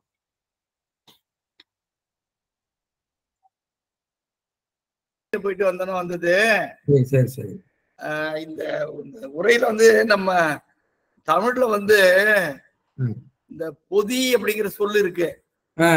நீ அது வந்து பாத்தீங்கன்னா பொதிங்கிற பெயர் சொல்லும் பொத்துங்கிற வினை சொல்லு இருக்கு. அது பொதிந்தோட தொடர்புடையதுதான். பொதி சுமந்த கழுதை, பஞ்சு பொதி இருக்கு இல்லைங்களா? அதே மாதிரி வாயை பொத்திக்கிட்டு போ அப்படின்னு சொல்லும் பொழுது மூடுங்கிற பொருள் தான் வருது. அப்ப அடைக்கிறது, மூடுறது, அந்த மாதிரி ஒரு ஒரு தொடர்புடைய பொருள் வருது.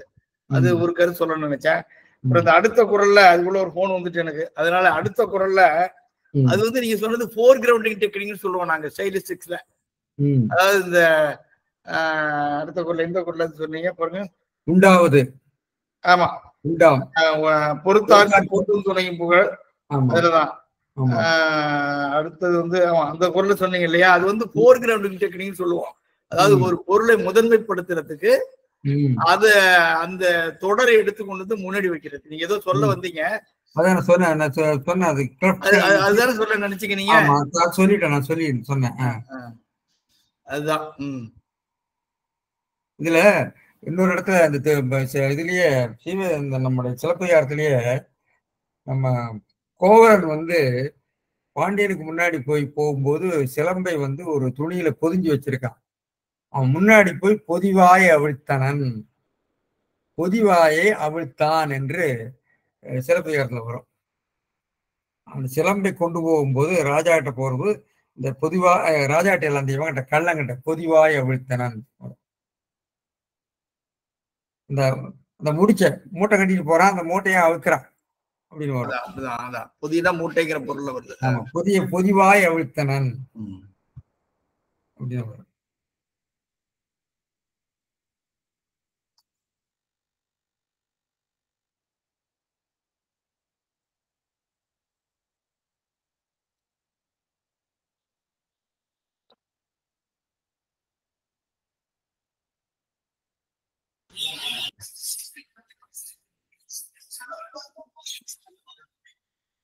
ஐயா, இந்த பொதிதல் என்றதுக்கு பத்திரப்படுத்துதல் அப்படின்ற அந்த மீனிங் தானே?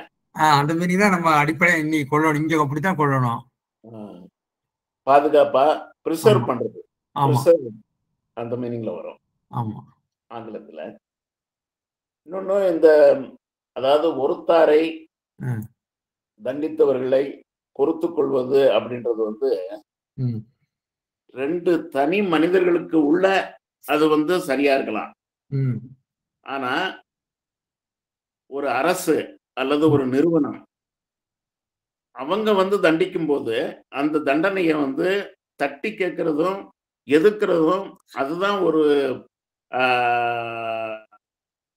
ஒரு தனி மனிதன் செய்ய வேண்டிய கடமைன்றது எனக்கு தோணுது. அப்படி இல்லைன்னா நிறுவனம் வந்து பலம் வாய்ந்தது தனி மனிதனை விட, அரசு அதை விட ரொம்ப ரொம்ப பலம் பொருந்தியது. அவங்க செய்யக்கூடிய தவறுகளை எல்லாம் நம்ம பொறுத்துக்கிட்டே போனா என்ன ஆகும்? இப்ப நடக்கிற மாதிரி. ஒரு சிக்கலான கேள்விதான். நீங்க சிக்கலான கேள்விதான். அதாவது அரசாங்கம் வந்து கொலையற்கொடியாரை வெந்துறுத்தல் செய்யணும். ஆனா தனி மனிதன் வந்து எந்த அளவுக்கு செய்யற தீங்குக்கு தீங்கு செய்யறது, அதை தண்டிக்கிற உரிமை நமக்கு எந்த அளவுக்கு இருக்குது? நம்முடைய இன்றைய சட்டங்களே நீ தண்டிக்க கூடாதுன்னு தானே சொல்லுது இல்லையா?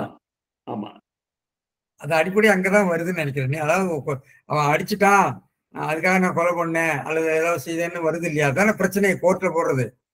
நாங்க கோர்ட்டு அரசாங்கம் இருக்குது, போலீஸ் இருக்குன்னு தானே பேசுறாங்க. ஆமா, அதுக்குடைய அடிப்படை அனுமானம் என்னன்னா அந்த நீதி வந்து வழங்கப்படும், அரசால் வழங்கப்படும் அல்லது கோர்ட்டாரால் வழங்கப்படும், நீதிபதியால் வழங்கப்படும். அதனால ஒரு தனி மனிதன் சட்டத்தை தன் கையில் எடுத்துக்க கூடாது அப்படின்றது அது அது சரியானது. ஆனால் நீதி வழங்க வேண்டிய முறை செய்ய வேண்டிய முறை செய்து காப்பாற்ற மன்னவன் மக்களுக்கு இறை என்று வைக்கப்படும். வந்து கொடுங்கோலனாகவோ அல்லது பழிபாவத்துக்கு அஞ்சாதவனாகவோ இருந்தா, அப்ப பாண்டியன் நெடுங்கலியன் வந்து தவறு செய்த கண்ணகி கண்டிக்கும் போது அந்த குற்றத்தை வந்து கண்ணகி எதிர்த்து கேட்டு நீதி கேட்டதுனாலதான் கண்ணகியினுடைய சிறப்பு வெளிப்படுது. இந்த மாதிரி கான்டெக்ட்ல வந்து ஒருத்தாரை சும்மா விட முடியுமா? தனி மனிதர்களும் வந்து தானே முன்னெடுக்கிறாங்க, ஒரு குழுக்கள் முன்னெடுக்கிறாங்க, ஏதோ ஒரு வகையில வந்து போராட்டங்கள் நடக்குது. அதாவது தவறான வழியில அரசோ நிறுவனங்களோ தனி மனிதனை தண்டிக்கும் போது அதற்குன்னு வந்து அமைப்புகள் இருக்கு, அமைப்புகள் வழியா போராடுறாங்க. இல்ல தனி மனிதன் போய் உண்ணாவிரதம் இருக்கிறான், வேற ஏதோ ஒரு வகையான போராட்டத்தை கையில் எடுக்கிறாங்க இல்லையா? அது நடந்துகிட்டு தான் இருக்கு. பொறுத்து போறவங்களும் இருக்கிறாங்க. பொறுத்து போறதுங்கிறது வந்து இருக்கவும் செய்யறாங்க. அதனால வந்து இல்லைன்னு சொல்ல முடியாது. நீங்க போறது வந்து இந்த காலகட்டத்தில் உள்ள சில தீங்குகளை பத்தி பேசுறீங்க, ஒரு சமூக தீமைகளை பத்தி பேசுறீங்க. அது வந்து நடந்துகிட்டு தான் இருக்கு, நடக்காம இல்ல. வழிமுறைகள் வேணா மாறுபடலாம், அப்படிதான் நான் நினைக்கிறேன். நீங்க சொல்றது புரியுது. அப்ப அதாவது தீமை நடக்கும் போது அது போராடுறதுக்கு தனி மனிதனோ அல்லது குழுக்களோ ஒன்று சேர்ந்து போராடும் போது அந்த போராட்டத்துக்கு தான் சிறப்பு. தவறு செய்த அல்லது ஒருத்த ஒரு நிறுவனத்துக்கோ அல்லது அரசுக்கோ சிறப்பு சேராது. அப்ப அவங்கள வந்து தவறு செஞ்சுட்டாங்கன்றதுனால அவங்கள மன்னிச்சு விட வேண்டிய அவசியம் இல்லை அப்படின்றது என்னுடைய கருத்து. ரெண்டு தனிப்பட்ட மனிதர்களுக்குள்ள ஒருத்தர் தெரியாம ஒரு தவறு செஞ்சிட்டாரு, இல்லைன்னா ஒரு தண்டனை கொடுத்துட்டாரு, அதை வந்து பொறுத்து போறது அந்த கான்டெக்ஸ்ட் வேற. நண்பர்களுக்கு இடையிலையோ அல்லது உறவினர்களுக்கு இடையிலையோ ஒருத்தார் யாரு, ஒர்க்கப்பட்டவர் யாரு அப்படின்ற அந்த இதுல வந்து பொறுத்து போறது வந்து சரியா இருக்கலாம். ஆனா ஒரு அரசே தவறு செய்யும் போது, ஒரு நிறுவனம் தவறு செய்யும் போது அதை வந்து எப்படி பொறுத்து போறோம்? இது இல்லறவியல்ல தானே வருது. அதனால அந்த இல்லறத்தோடு தொடர்புடைய குடும்ப சூழல்கள், நட்பு சூழல்கள் தானே அதுல வரும். அரசியல் சூழல் வராதுல்ல இந்த இடத்துல. அவர் சொல்றதை இது பொறுப்பதில்லை தம்பி, எரிதலில் கொண்டு வா, கையை எரித்திடுவோம் சொல்றாங்கல்ல மகாபாரதம். அது வேற, அது குடும்ப சூழல் கிடையாதுல்ல, அது அநியாயமான சூழல்ல. இல்ல, குடும்ப சூழல் இருந்தா கூட குடும்ப சூழல்லையும் ஒரே குடும்பத்துக்கு உள்ளேயும் கூட எது வந்து சரி எது தவறு அப்படின்ற அந்த ஒரு கேள்வி வரும்போது இல்ல, அதனுடைய எல்லைகள் இருக்குது. பொறுமைக்கு எப்பவுமே பொறுமைக்கும் ஒரு எல்லை உண்டுன்னு சொல்றோம்ல. எந்த சூழல்லையுமே நம்ம வந்து பொறுமைக்கு ஒரு எல்லை இருக்கு. இது வந்து அந்த எல்லை கடந்த பொறுமை இல்லை. அதை எதிர்பார்க்க கூடாது. சும்மா சின்னதுக்கெல்லாம் சிலர் எதுக்கு எடுத்தாலும் கோவிச்சுக்கிறாங்கல்ல, ஒண்ணுமே இல்லாததுக்கெல்லாம் கூட சில நேரம். இல்ல, அங்கே ஒருக்கிறது ஒருக்கப்பட்டது அந்த இது வரலையே, அது கோபம், அவன் தனிப்பட்ட குணம். எதுக்கு எடுத்தாலும் கோவப்படுறது. சில பேருக்கு வந்து மூக்கு மேல கோபம் வரும் எதுக்கு எடுத்தாலும். என்னுடைய கேள்வி வந்து அது ஒருத்தல் பொறுத்தல் இதுக்குள்ள அந்த ரிலேஷன்ஷிப்பை வந்து எந்த கான்டெக்ட்ல வந்து இது சரின்னு ஏத்துக்கலாம், எந்த இடத்துல வந்து அது சரிப்பட்டு வராது அப்படின்றதான் என்னுடைய கேள்வி. நியாயமான கேள்விதான், சிந்திக்க வேண்டியதுதான்.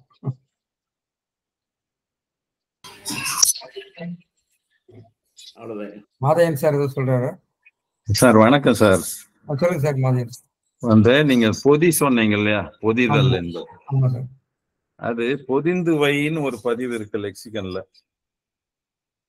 பொதிந்து வை இருக்கா?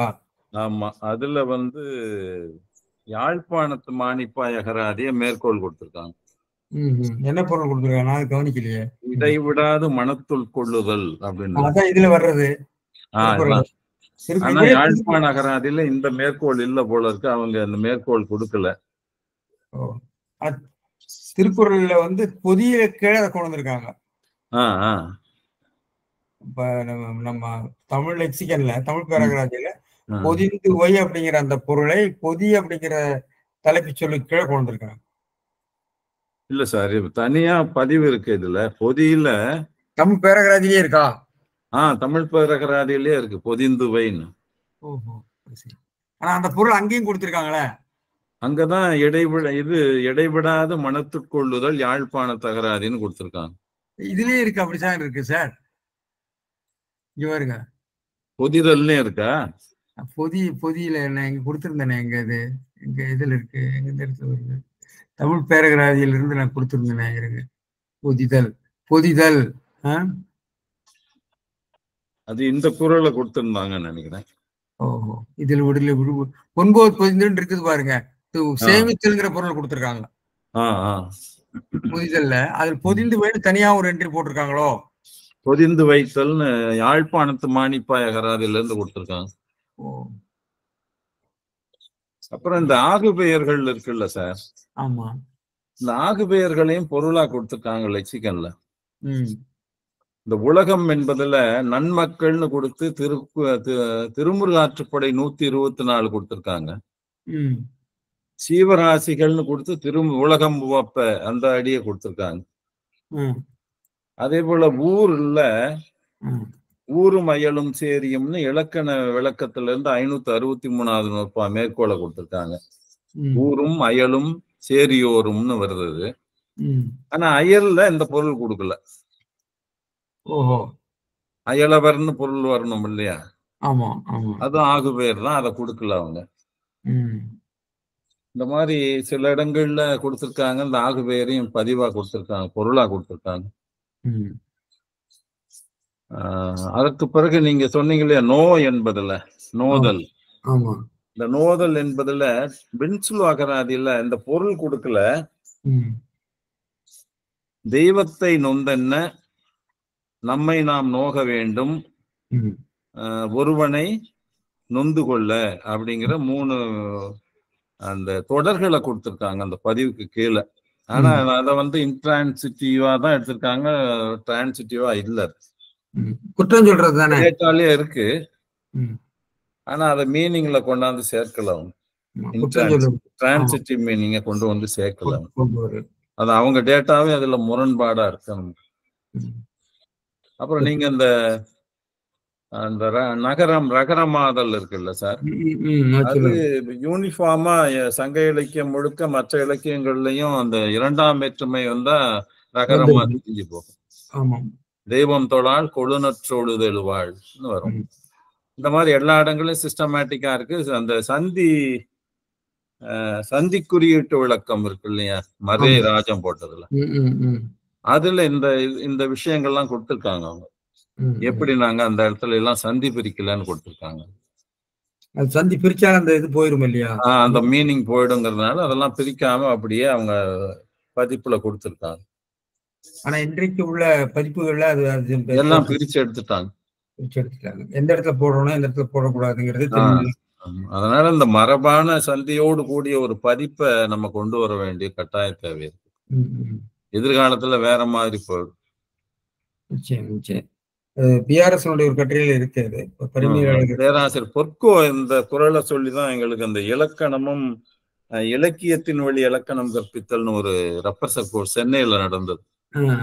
அப்பதான் அந்த தெய்வம் தொழால் கொழுநற்றொழுதல் வாழ் தான் எல்லா இடங்கள்லயும் எழுதணும். எல்லாம் இப்ப கொழுநன் தொழுதல் வாழ்னு எழுதிட்டாங்க. கொழுநன் தொழுதெழும்படி அவன் எழுவாயா போயிடும் போல இருக்கு. அந்த மாதிரியான சூழல் வராம நம்ம பழைய சந்திகளை போற்ற வேண்டியது இருக்கு அப்படின்னு சொன்னார். அந்த இடத்துல போட்டுறோம். நீங்க பொதிந்து வை அப்படிங்கறத ஒரு உச்சிதம்ங்கிறார். உச்சிதம்னா வந்து இந்த இடத்துல இடியமேட்டிக் மீனிங்க கொள்றதுன்னு சொல்றாருன்னு நினைக்கிறேன். காரித்தன கவிர இது மாதிரி வர்றது வந்து சேர்தல் நினைத்தல். பொதிந்து வைங்கிறது இடைவிடாது நினைத்தல். உச்சிதம் வடநூறார் இது உச்சிதம் என்பார். உச்சிதம்னு அந்த இடத்துல வர்ற மீனிங் வந்து இடியமேட்டிக் மீனிங். அந்த பொருள் வந்து நேரடி பொருள் இல்ல, அந்த போந்த பொருள் மாதிரி ஒரு வருது. அது ஒண்ணு கவனிக்கணும். இடியமேட்டிக் மீனிங் நம்ம கொடுக்கறோம்ல சார், கைகழுவெல்லாம் வருது இல்லையா, அது தெளிவா இருக்கிறதுல கொடுத்துருக்காங்க. இது மாதிரி வரதுலையும் கொடுக்க வேண்டியதான் இருக்கு. நீங்க இப்ப முன்னையே சொன்ன அப்படி லிட்ரேச்சர் படிப்பதற்குன்னு ஒரு அகராதி தனியா தயாரிக்க வேண்டியிருக்கு. ஆமா. அப்புறம் நான் இன்னொரு விஷயம் சொன்னேன் பாத்தீங்களா, இந்த வாக்கியம் 2 சேர்ற போது வரக்கூடிய வேறொரு பொருள் லெவல் வருது இல்லையா. ஆமா. அந்த 2 வாக்கியம் சேர்ற போது ஒருத்தாரை ஒன்றாக வையா, ஒருத்தாருக்கு ஒரு நாளை இன்பம் பொறுத்தாருக்கு பொண்ணுன்னு, ஒருத்தாருக்கு உண்டாவது ஒரு நாள் என்பது தான் ஆனால் அப்படின்னு வருது இல்லையா? அப்போ ஆ, ஆ, ஆ. வாக்கியங்கள் சேருகிற போது வேறொரு பொருள் வந்து 2 வாக்கியத்துக்குமே வந்து சேருது. ஆ, ஆ. சென்டென்சியல் மீனிங் மாதிரி ஒண்ணு வருது. ஓஹோ. அதை எப்படி அக்கவுண்ட் பண்றது? அது வந்து நீங்க வந்து ஒரு அகராதியில கொடுக்கறது கஷ்டம். நிச்சயமா இந்த பிஓஎஸ் டேக்கிங் சொல்றாங்களா, அதுல வந்து தனியா கொடுக்க முடியும்னு தெரியல. ஆனா இதை வந்து நீங்க அக்கவுண்ட் பண்ணாட்டி டிரான்ஸ்லேட் பண்ண முடியாது. அது உண்மைதான். இப்ப பரிமையாளருக்கு இந்த நுட்பம் தெரிஞ்சு அதை கொண்டு வர்றாரு. நம்ம பேசுறப்ப இது இருக்குது, நம்ம சாதாரண மொழியில தான் இருக்குது. இதனாலதான் காமி ஒரு மீனாட்சி சுந்தரனார் அகராதிக்கு அப்பால்னு ஒரு கட்டுரை எழுதியிருக்காரு. ஓஹோ, காமி எழுதியிருக்காரா? ஆமா, காமி எழுதியிருக்காரு. அகராதிகளை எல்லாம் வைத்துக்கொண்டு இலக்கியம் படிக்க முடியாது, இந்த மாதிரி சிக்கல்களை வைத்துக் கொண்டுதான். நல்ல கட்டுரை. ஓஹோ. இப்போ ஒரு சாதாரண வாக்கியம் பாருங்க. அவர் கல்யாணத்துக்கு வருவாரு, சாப்பிட மாட்டாருன்னா ஆனா சாப்பிட மாட்டார். இப்போ அந்த ஆனால் வேற மீனிங் இருக்காது, அதுக்கு மேல ஒரு மீனிங் இருக்கு.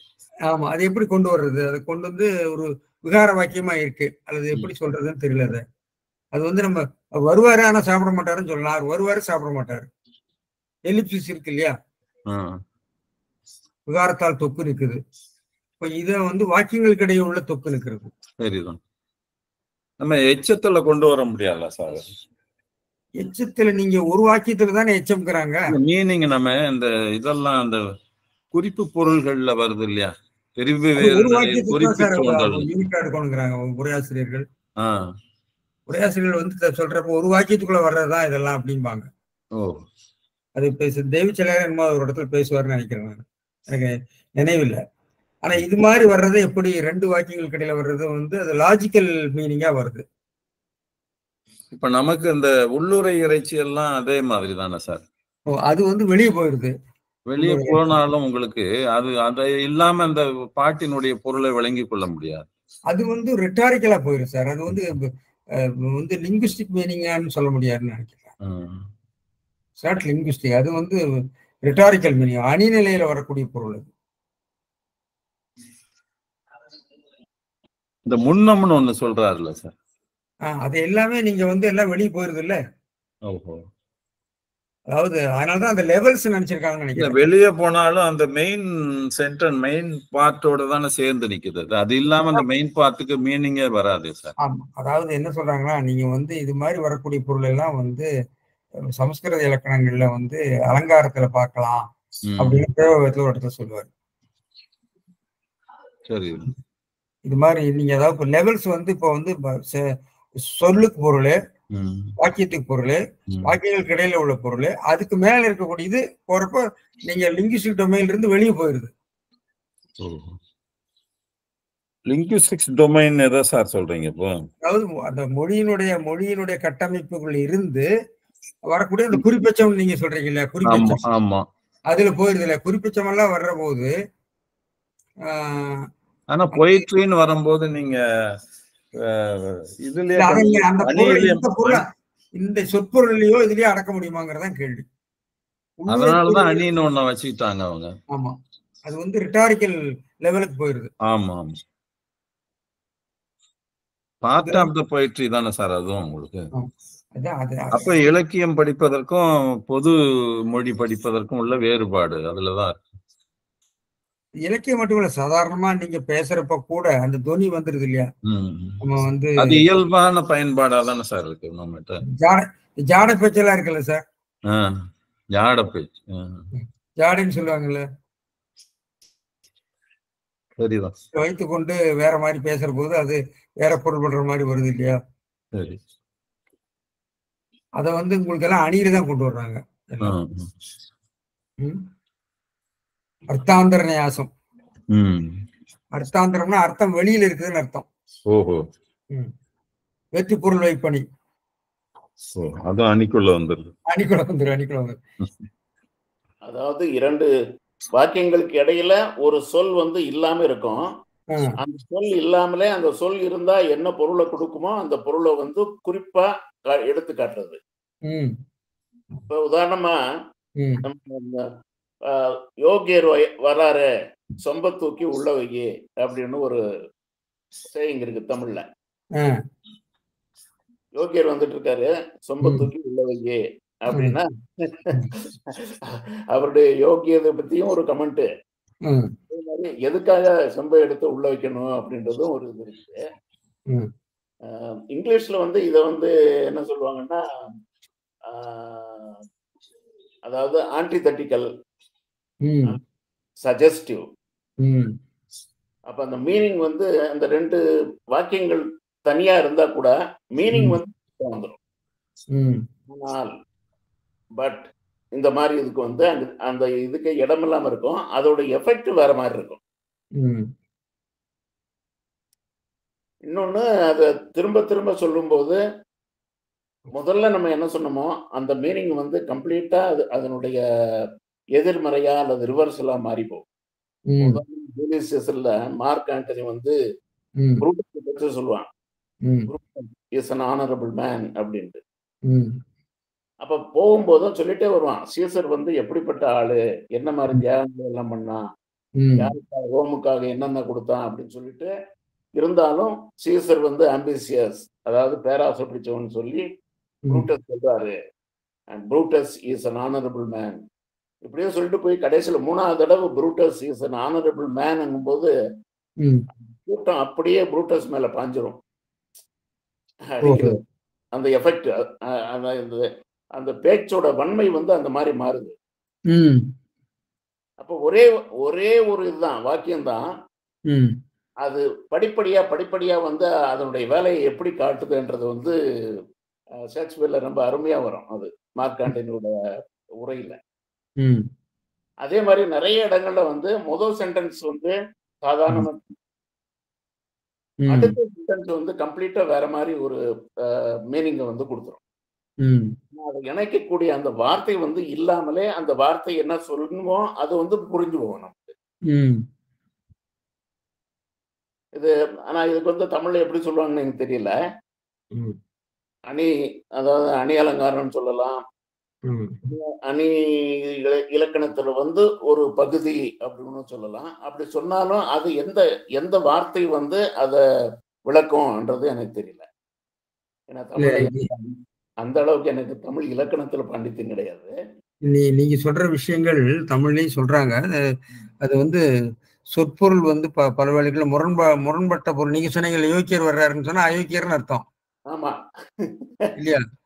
ஆமா அப்போ அந்த அதுக்கு வந்து முரண் பொருள்னு சொல்லுவாங்க. ஆமா. அதான் நீ ஆன்டிதீசிஸ்ன்னு சொல்றது. அப்புறம் ம். இதை வந்து சில இடத்துல வந்து இந்த சொற்பொருள் ஆராய்ச்சி பண்றவங்க, செமாண்டிக்ஸ் ஆராய்ச்சி பண்றவங்க, இது ஒரு லெவலுக்கு மேல போனா இது வந்து இது டொமைனே மாறி போயிருது. இது ஆமா. வந்து இலக்கண ஆராய்ச்சிக்குரியது இல்ல, அணியியல் ஆராய்ச்சிக்குரியதுன்னு சொல்லிடுவாங்க. ம். அது வந்து ரிட்டாரிக்கல் இத போயிடும் அப்படின்னு சொல்லி அதுதான் நம்ம தொல்காப்பியர் வந்து அதனுடைய தொடர்ச்சியா தான் பேசுற. இலக்கண நிலையில குறிப்பு பொருள் எல்லாம் சொல்லிட்டு அப்புறம் உள்ளுரை இறைச்சின்னு சொல்லி அங்க கொண்டு போயிடுறாரு. ம். இது வந்து ஒரு உதவிதான். அதாவது அணியோ அல்லது இலக்கணமோ ஒரு பாட்டினுடைய அல்லது செய்யுளுடைய அந்த லெவல். ரிச்னஸ், அந்த செறிவை வந்து புரிஞ்சுக்கிறதுக்கு வந்து ஒவ்வொன்றும் ஒரு ஒரு வகையில நமக்கு ஹெல்ப் பண்ணும். அப்படிதான் நான் எடுத்துக்கிறேன். ஒன்றுக்கு ஒரு லெவல் இருக்கு.